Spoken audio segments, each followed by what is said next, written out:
This episode is proudly sponsored by Hasa, the trusted choice for liquid chlorine. It's better because it offers the highest purity, works instantly, and contains no added CYA. By the bottom feeder, professional-grade battery-powered swimming pool vacuum system, it sucks to clean pools, so cleaning pools sucks less. Get $100 off the bottom feeder with code DVB100. Skimmer, trusted by over 30,000 pool service professionals across North America. Skimmer software helps you save time, grow revenue, and boost your 5-star reviews. Whether you're just starting out or expanding your team, Skimmer's easy-to-use tools and expert support have you covered. Upgrade your business in 2025 with Skimmer. Try Skimmer for 30 days for free at getskimmer.com/poolguy. The Pool Guy Podcast Show. The Pool Guy Podcast Show. The Pool Guy Podcast Show.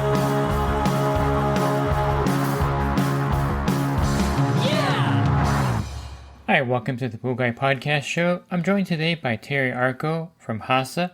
We're going to talk about the fires, some fire relief that the industry is getting behind, some things Hasa is doing directly to help those impacted in the fire areas of the Palisades and Altadena, and help for the pool pros in the surrounding areas of California that were affected by the fallout from the recent fires in Los Angeles. Join my coaching program and take your pool service to the next level. Connect with other pool pros in your area, gain valuable knowledge, and transform your business with personalized one-on-one advice from me. With over 36 years of experience, I'm here to help you succeed like never before. Learn more at poolguycoaching.com. Well, I grew up in Monrovia. Most of my relatives, grandparents, aunts, uncles, lots of cousins were in Pasadena and a little bit of the Altadena area around in there. So I'm very familiar with that area. Yeah. I serviced pools for like almost 10 years. And my route area was Monrovia area, Monrovia, Arcadia, Sierra Madre, Pasadena. You know, we did some repair work and so forth sometimes, and some remodel work in the Altadena area too. So that area, very familiar with. The Palisades area, I've been to. And certainly in the time living there, we've, gone down in that area, Malibu area, all around there. Yeah, very familiar with that. I think the primary thing with this, and the reason I wanted to get with you and talk to you is I'm up here, I'm in Seattle, and I'm watching this stuff on TV, and I see these areas, especially when they're showing the sort of Pasadena and Altadena area. Very familiar with all those areas, the streets, the Hastings Ranch area, stuff like that gets mentioned when they talk about the fire coming near Mount Wilson. I mean, I used to look at Mount Wilson every day. I began to look at that and think, this thing was pretty big, unprecedented. I think from the amount of the infrastructure destruction that's taking place, especially in Altadena. I think pretty much Altadena is no more. It's pretty much gone, and that gets me to thinking. Since I'm a person who serviced pools, I can remember. I mean, I went through Santa Ana when wildfire situation when I serviced pools down there.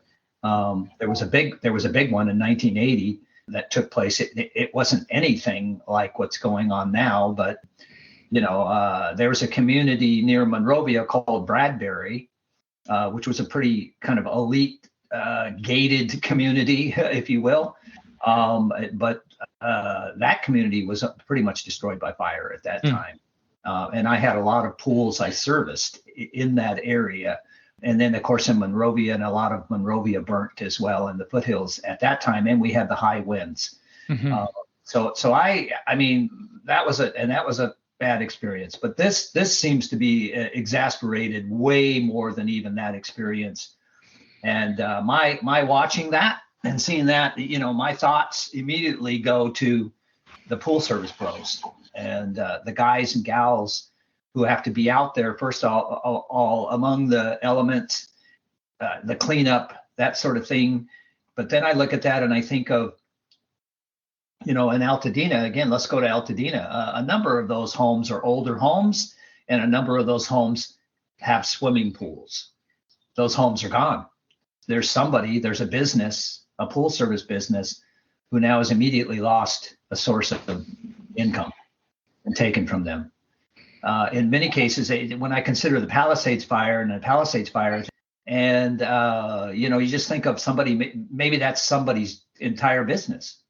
It is, because I know one of the guys in my group, he commented that his uncle lost 60 of his pools in Palisades. So that's a hit, and that's a chunk, and that's something that there's no quick turnaround on that. That's going to be difficult. So as I saw that, my immediate reaction was, and I realized there's going to be help. There's going to be some federal assistance. There's going to be, insurance and liabilities and other things. But also in my thinking, a lot of that, it doesn't even begin to cover everything that's going to be needed. I felt like the pool industry as a whole, we need to come together, and we need to whatever we can do, we need to do. And so that started with initially from, obviously I work with HASA, and from HASA's standpoint, we were all talking to each other immediately about, what can we do from a standpoint of bringing the industry together. That's one aspect. And can we create some sort of, a charitable fund, something that can come together that goes to help these pool pros in this area. And so that was one aspect of sort of ideas that was getting kicked around, which is beginning to be organized now.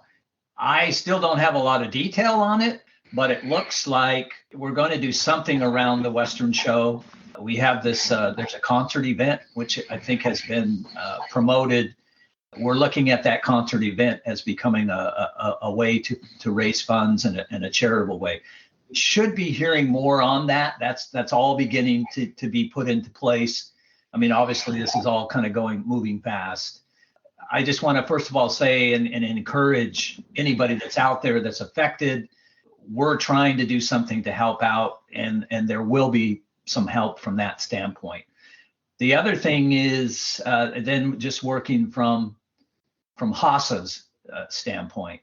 We certainly are going to support and be behind anything that occurs as a fundraiser through the Western and through the concert event that's going to go on. We're definitely going to be behind that in a big way. We've looked at just kind of some more practical ways. How can we support? How can we help?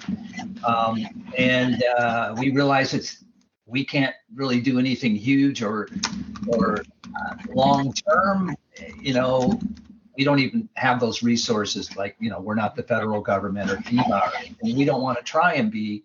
But from our standpoint, we want to say, hey, if we can get you some support, some resources to help out, especially any pool pro who's out there, you still have your homes, you still have pools, but those pools are a mess. You need a little extra, maybe resources and assistance to clean up.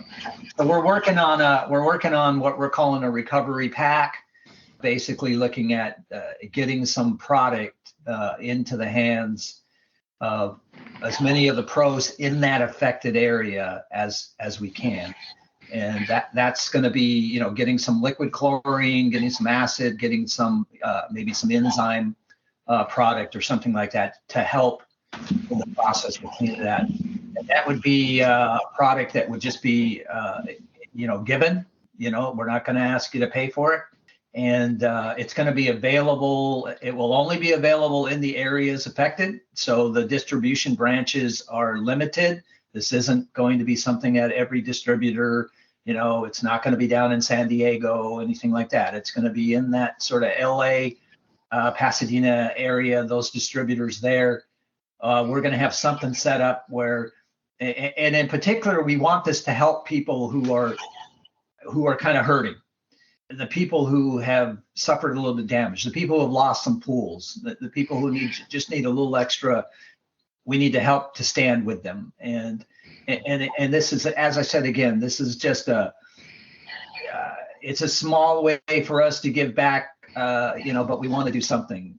And we want to make sure that most everybody in that affected area gets something. You're going to see information on this coming soon. It'll go up on social media and so forth. You'll hear about it from the distributors in those areas. But what we're looking at is some cases of liquid chlorine, some cases of acid, some enzyme product. You don't have to pay for it out of pocket. It's just you just ask for it. They'll give it to you, and that's just one way. That's one way immediately that we're looking at.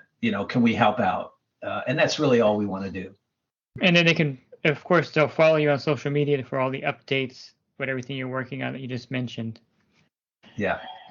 On a practical sense, Terry, so one of my members has pools right in Altadena as well, and right below it and around the area. And customers are asking, how can they test the water? I mean, it's a real mess. I mean, how can they test the water for contaminants? That people are afraid of what's in their pool water now and in their filtration system. So what are some steps? I know that I was part of 2 big fires myself. One was in Glendora, the Kobe fire was a big one in my area. And I basically just replaced all the filter elements at every account. We drained 3 pools at least that were just so full of contaminants. Is that the only solution at this point? It's a really tough one, and just we're actually going to be putting a landing page up too that's going to have a lot of resources on wildfire cleanup and what to do.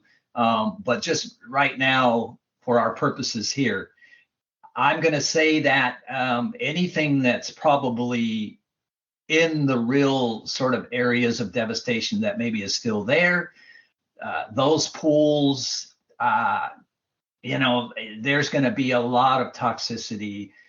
The one thing about fires, when they burn, and it's one thing when it's a forest fire. When it's a forest fire and you're burning vegetation, that's not quite so bad. But these fires that are burning buildings, you got to think about this. They're burning homes, and the homes are made up of all sorts of I think toxic materials that are going to come from just the burning of those homes.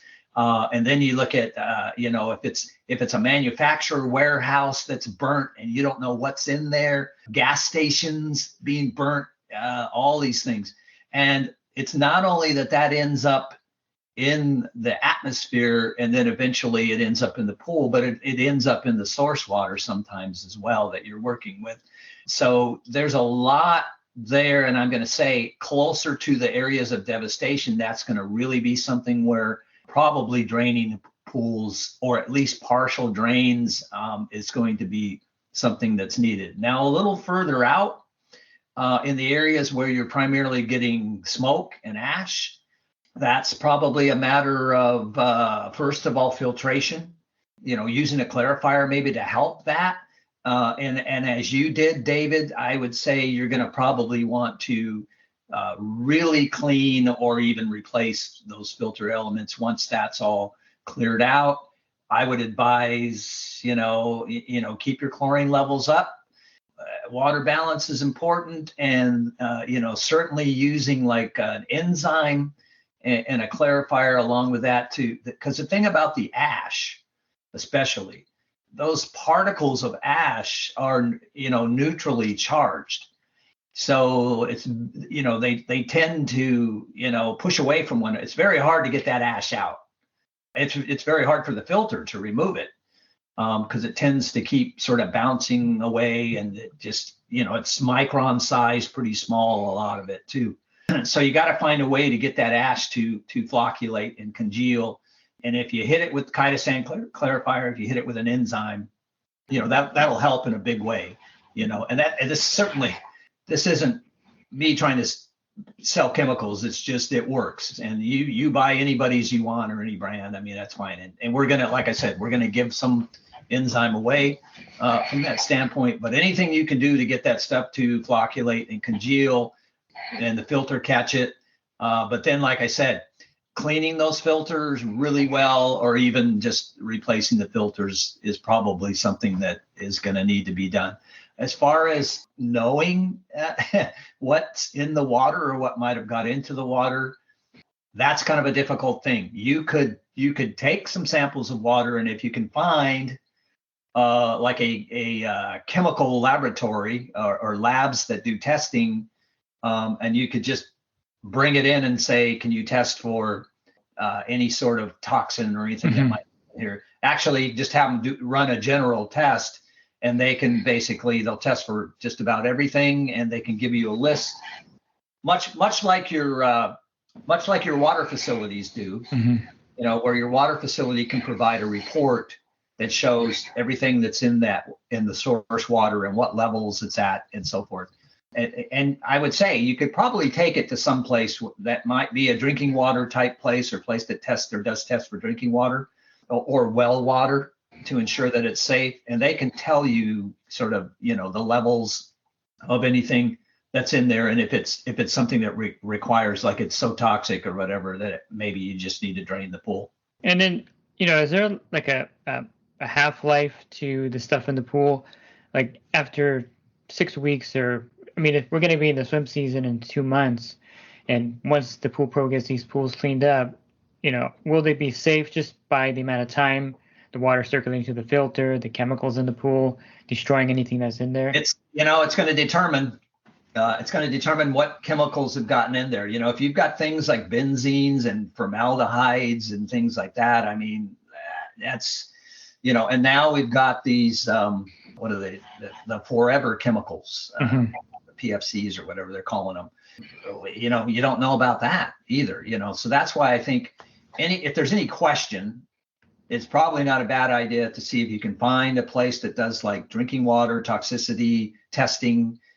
There are labs out there, I know. You can, maybe go online and look up or whatever, and take some water into them and just have them test for the PFCs and things like that. Nitrates are going to be a big issue too, I imagine.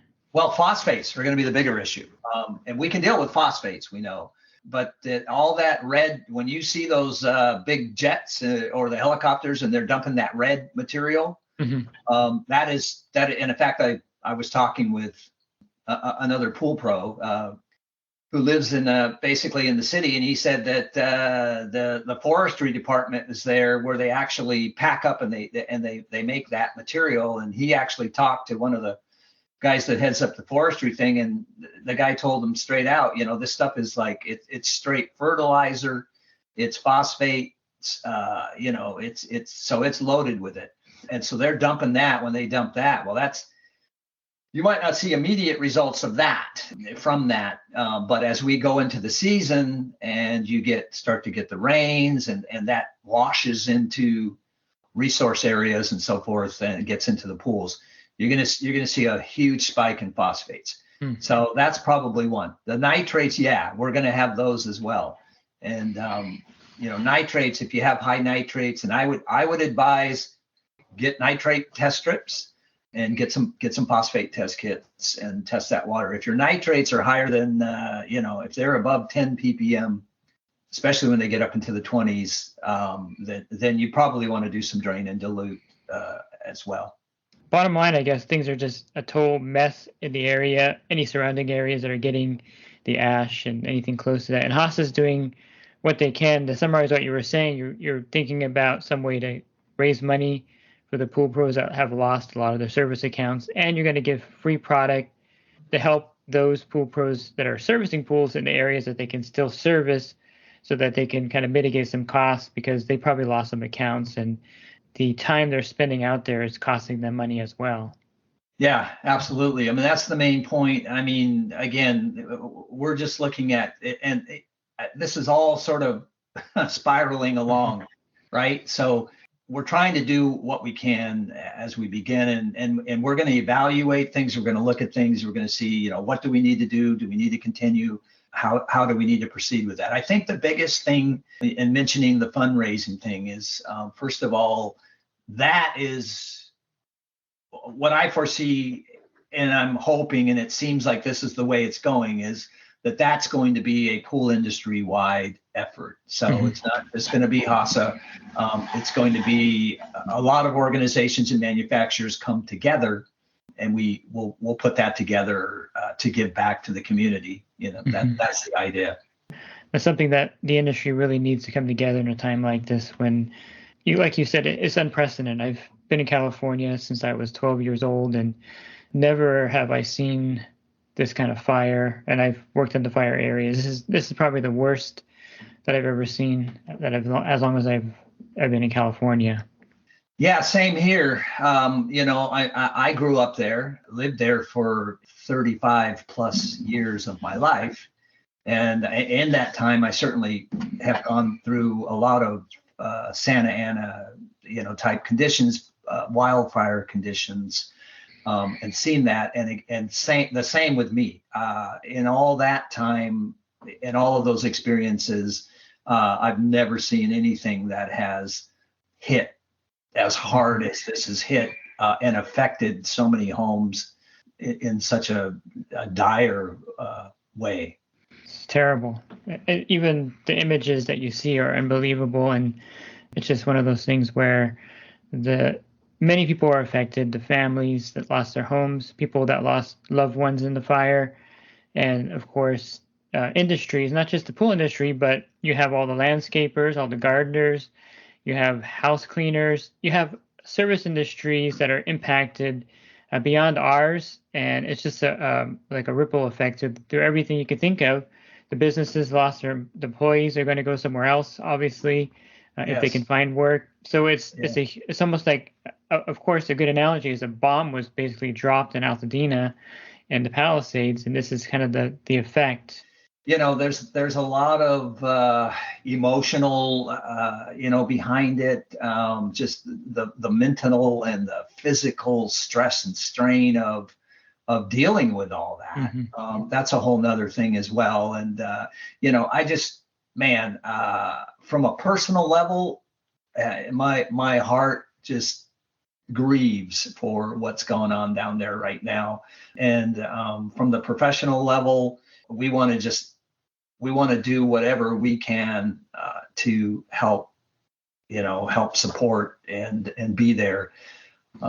It's so difficult, and when you have something that's so widespread and so devastating, where do you start? What do you do? How is it going to help? How much will it help? We think of all these things, and so we realize that we just have to begin somewhere. Anything is help at this point.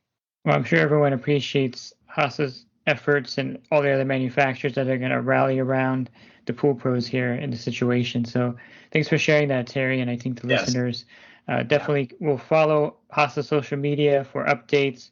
Appreciate your time. Thanks, David. Thanks for allowing me to come on and just, state this. And again, just, I guess for me in wrapping up, thoughts, prayers, support for all you guys and gals down there that are dealing with this firsthand. Of course, you can go to hasa.com, scroll down to the very bottom, and you'll see their Facebook, Twitter, Instagram links, and you can click on those to follow the latest news in Hasa's efforts and the industry-wide effort to provide relief for those impacted in the industry from the Los Angeles fires. And if you want more podcast episodes, you can find those on my website, swimmingpoollearning.com.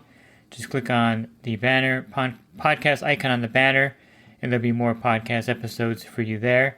And if you're interested in the coaching program that I offer, you can learn more at poolguycoaching.com. Thanks for listening to this podcast. Have a great rest of your week, and God bless. This episode is brought to you by Hasa, providing products that deliver clean, healthy water for every aspect of everyday life.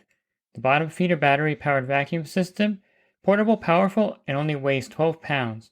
And Skimmer. Get Skimmer, America's #1 pool service software. Podcast listeners can try Skimmer for free at getskimmer.com/poolguy.